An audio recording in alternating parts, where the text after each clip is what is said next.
Yes, it is the first DIY Now segment, and What are you people are going to be probably showing us wondering today? what is all this craziness Yes. in front of me? What it's Is there for? anything you can't do? You know, you cook, you're an IT man, you doing DIY, you do everything, you know? Well, I try to keep busy Yeah. and constructive, and in this case, literally constructive. So And what are yeah, you so we're doing gonna do today? our first DIY, and I'm pretty excited to show what I'm about to do.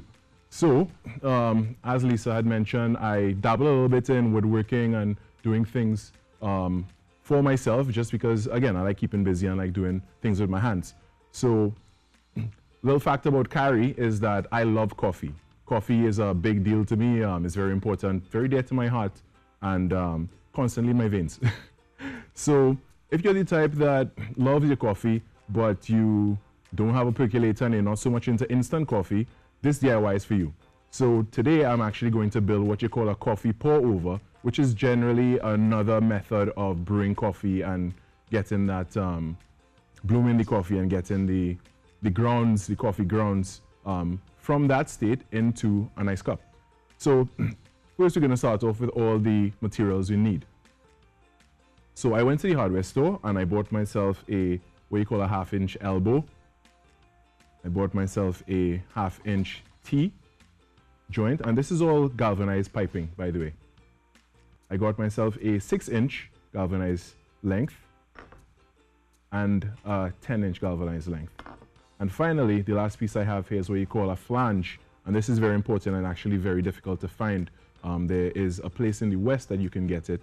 You can probably contact me later on Facebook, social media, and I could tell you where exactly to get it. I also have a metal funnel here, 4 screws, and a block of wood. Now this block of wood, it looks very nice already because I had already stained it and it looks really nice and even. It's what you call a 2x6 block, and I just cut it. It's actually 1 foot long, and that's about all you need to make the coffee pour over. So to start, we are going to attach the flange to the block of wood. Again, the block of wood is 1 foot in length. It's 6 inches, approximately 6 inches in depth, and in thickness is 2 inches. And if you look at the flange here, you would see that there are 4 holes. These 4 holes are actually going to be used to put screws in to fasten the flange to the board. So first thing you need to do is place it, and then you measure where you want to put your holes. You could do this by eye and just try to figure out where exactly you want to put it. And once you have a comfortable spot on your board, then you could drill your holes with your drill. So we're going to hear a little bit of noise over here.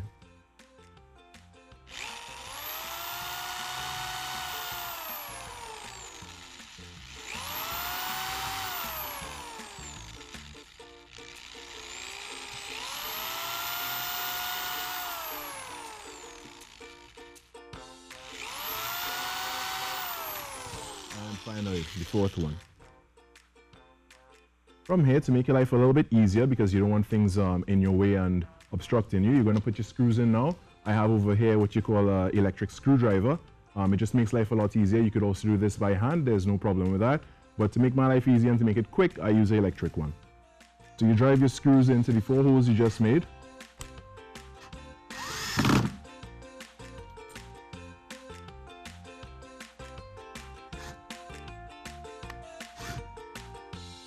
Make sure all your holes are lined up so that doesn't happen to you.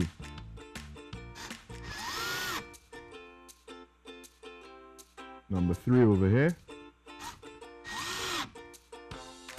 And finally, number 4. So now that your flange is fastened to the board, you could assemble the pipe lengths so that you can get the actual structure. So the first thing I would do is actually attach the elbow to the 10-inch length. It screws in a clockwise direction. And you can just do this by hand. It's nothing too complicated. Then I would use the other end of the elbow and attach the 6-inch length, also in a clockwise direction.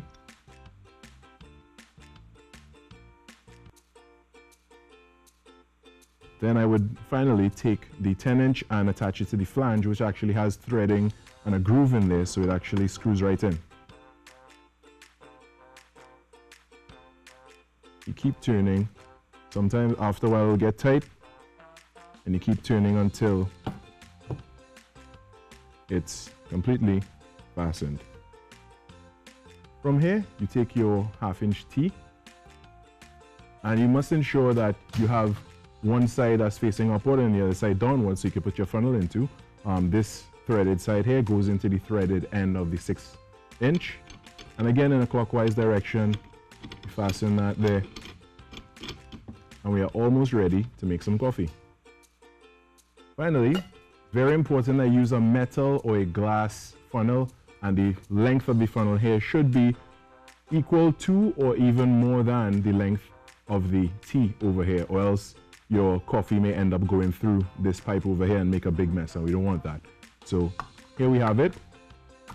And from here, what you do, you put a coffee filter in here, you put your coffee grounds, your mug goes under here. I usually use a very big mug, so that's why this one is that big. Inversely, you could also use a shorter length over here to get, if you use generally shorter mugs, so that it doesn't have this much time to fall, one, cool your coffee and possibly make a mess. So here we have it. We have a coffee pour over. Again, you just put your coffee filter in here, followed by your grounds, and with a kettle with hot water, you pour it over it. And actually, when you come up to the line, which you would see inside the funnel, that actually gives you exactly 1 mug of coffee. So. Wow. Let's give him a round of applause, those of you who have hands-free.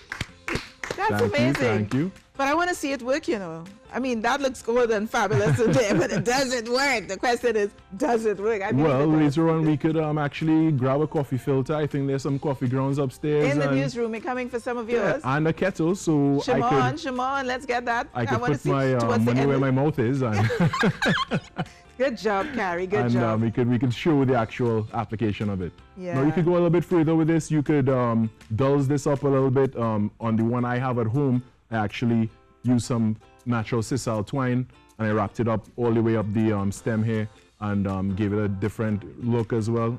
Yeah. Rustic. And Lisa, what do you have to tell me? I have to tell you that I am completely impressed. I can't wait to see what you're doing with that next week DIY.